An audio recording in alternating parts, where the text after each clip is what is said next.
राजू और मोहन गांव के हरे भरे खेतों में खेल रहे हैं।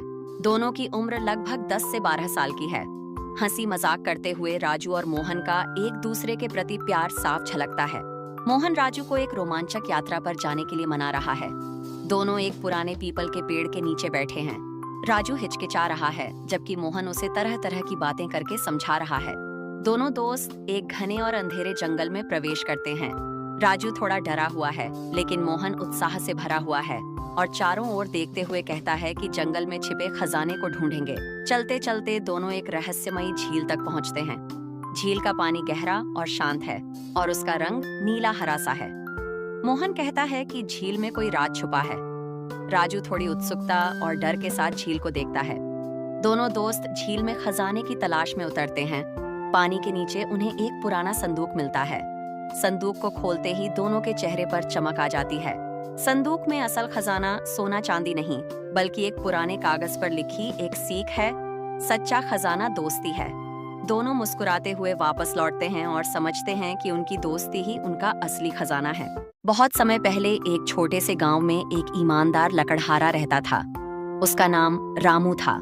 रामू बहुत गरीब था, परंतु मेहनती और ईमानदार था। वह रोज जंगल में जाता, पेड़ काटता और लकड़ियां बेचकर अपना गुजारा करता था। एक दिन रामू जंगल में गया और एक बड़े से पेड़ को काटने लगा। जैसे ही वह पेड़ काटने के लिए कुल्हाड़ी चलाने लगा, अचानक उसकी कुल्हाड़ी का सिरा फिसलकर नदी में जा गिरा। नदी गहरी थी और रामू को तैरना नहीं आता था। वह परेशान हो गया और अपने माथे पर हाथ रखकर बैठ गया।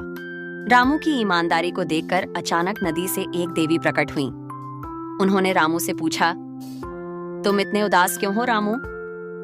रामू ने पूरी बात बताई और कहा, मेरी कुल्हाड़ी नदी में गिर गई है। अब मैं अपना काम नहीं कर सकता।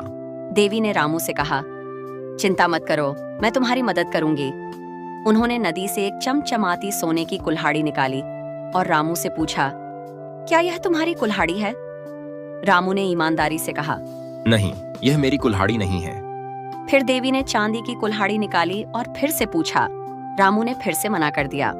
आखिर में देवी ने रामू की असली लोहे की कुल्हाड़ी निकाली।